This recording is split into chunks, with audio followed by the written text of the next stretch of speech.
బాపట్ల జిల్లా Chirala walkers association ఆధ్వర్యంలో girls high school వద్ద ఉచిత మజ్జిగ పంపిణీ కార్యక్రమం ప్రారంభించి 30 రోజులు అయిన సందర్భంగా వ్యవసాయ మార్కెట్ కమిటీ చైర్మన్ కౌతావరపు జనార్దన్ సందర్శించారు. ఈ సందర్భంగా ఆయన మాట్లాడుతూ రోజు 3,100 రూపాయల ఖర్చుతో 30 రోజులుగా 93,000 రూపాయలు వెచ్చించి పాదచారుల దాహం తీర్చడం అభినందించదగ్గ విషయం. రాబోయే రోజుల్లో మరిన్ని సేవా కార్యక్రమాలు నిర్వహించాలని ఆశిస్తున్నామన్నారు. ఈ కార్యక్రమంలో వాకర్స్ అసోసియేషన్ అధ్యక్షులు పోలుదాసు రామకృష్ణ, చారుగుళ్ల గురుప్రసాద్, శ్రీరామ్, రమేష్, డివి సురేష్, జయప్రసాద్ తదితరులు పాల్గొన్నారు. ఈ రోజున చీరాల గర్ల్స్ హై స్కూల్ సెంటర్లో మరి వేసవి కాలంలో ప్రతి సంవత్సరం కూడా నిర్వహిస్తూ ఉన్నారు.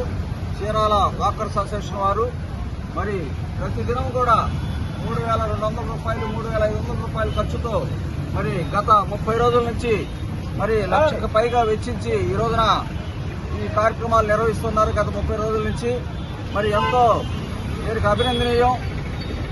సేవా కార్యక్రమంలో ఇతర సేవా కార్యక్రమంలో పాల్గొంటూ ఈ వేసవి తాపానికి జనానికి దాహార్తి తీర్చడానికి ఈ కార్యక్రమాలు ఏర్పాటు చేసిన మన వాకర్స్ అసోసియేషన్ వారికి అధ్యక్షులు పోలదాసు రామకృష్ణ గారు, జోగుబోసు సురేష్ గారు, మరలా చారుగుళ్ల గురుప్రసాద్ గారికి మరి ఈ మిగతా కమిటీ సభ్యులందరికీ కూడా మరి నా ధన్యవాదములు.